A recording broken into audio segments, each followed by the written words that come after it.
शहर की लुगाई गांव को आई। मधु शहर में रहने वाली पढ़ी लिखी मॉडर्न लड़की है। वो और पवन साथ कॉलेज में पढ़ते थे। धीरे धीरे उन दोनों में प्यार हो गया। पर पवन गांव में रहने वाला एक साधारण सा लड़का है। मधु के पिता हमेशा उसे ये बात कहकर ताना देते हैं।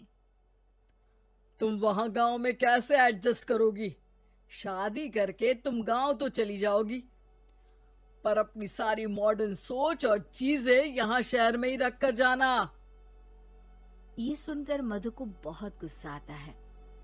तो क्या हुआ अगर वो लोग गांव के हैं?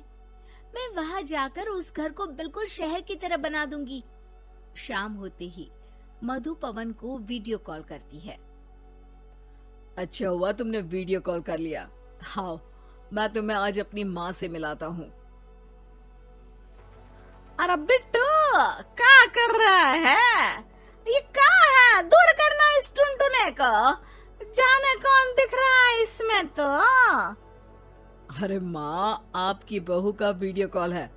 आप इसमें अपनी बहू से आमने सामने बात कर सकती हैं। नमस्ते माँ जी, कैसी हैं आप? अरे जका, ये बहू ने अपने कानों में क्या लगाया है? जो कैसे झुमके हैं?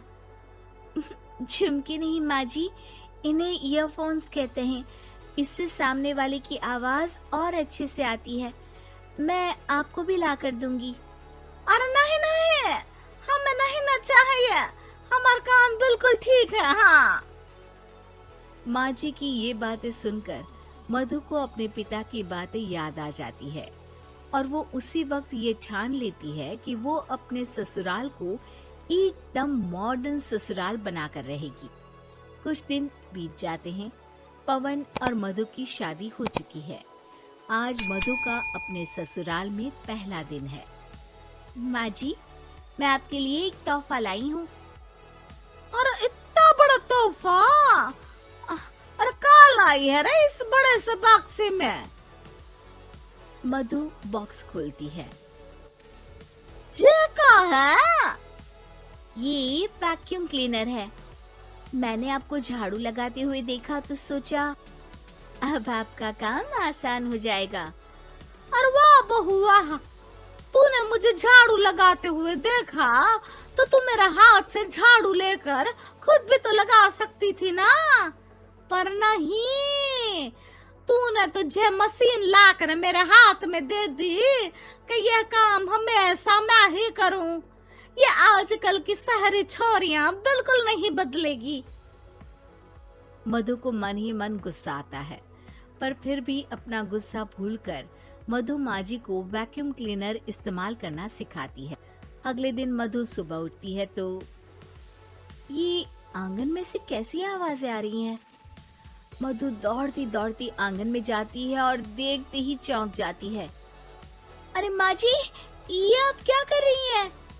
और वो क्या है ना, सुबह मैं जब कुआं से पानी निकाल रही थी तो मेरे कान की बाली उसमें गिर गई थी। तो ये तेरा वैक्यूम ना सारी चीजें अपनी तरफ खींच लेता है ना, तो मेरी बाली भी तो निकाल ही देगा। उसी की कोशिश कर रही हूँ, पर न जाने क्यों अब ये चालू ही नहीं हो रही तेरी मशीन। अब वो चालू होगी भी नहीं। पर अब कुएं में से पानी निकाल क्यों रही थी? अरे कमाल करती हो ना बहू। पीने के लिए पानी क्या तेरे मायके से लाऊं मैं? अरे कुएं से ही तो निकालना पड़ता है। हाँ, पीने के लिए पानी, और वो भी कुएं से। मधु दिमाग लगाती है और थोड़ी ही देर में घर में वाटर प्यूरिफायर लगवा देती है।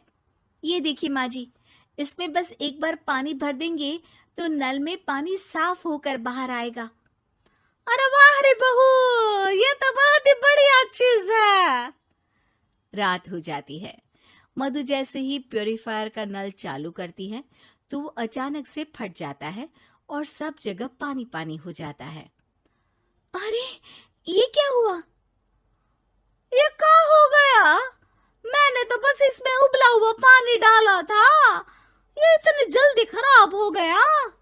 अरे ये सारी शहरी चीजें सब ऐसी ही होती है कबूरी।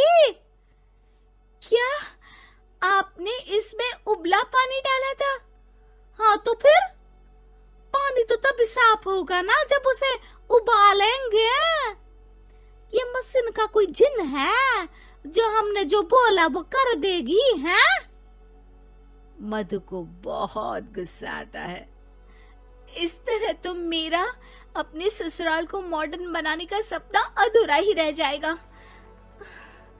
नहीं, मैं इस तरह से हार नहीं मान सकती। थोड़े ही दिन में मधु पूरे किचन को मॉड्यूलर किचन में बदल देती है। अरे वाह बहुआ, इतनी सारी अलमारियां! माँ जी मॉड्यूलर किचन देखकर बहुत उत्सुक हो जाती है।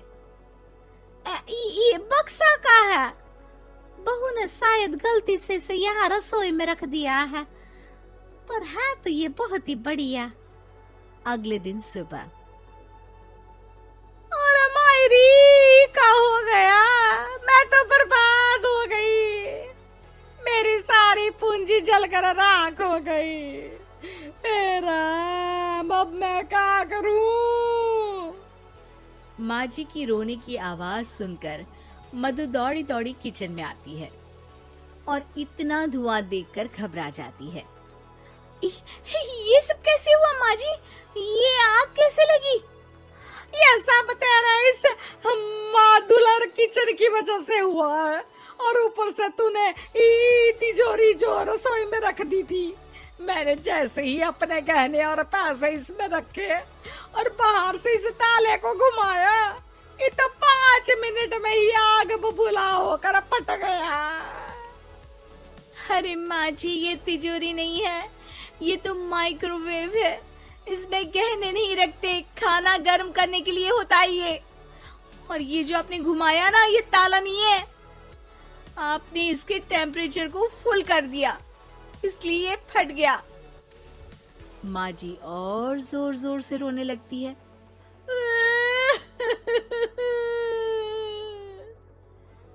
मधु सर पीट लेती है और कसम खाती है कि अब ससुराल को मॉडर्न बनाने की कोई कोशिश नहीं करेगी। मुझे माफ कर दीजिए माँ जी, आप जैसी हैं वैसी ही ठीक है। मधु को अपने पिता की कही बात याद आ जाती है और मधु वापस घर और किचन को पहले जैसा ही कर देती है।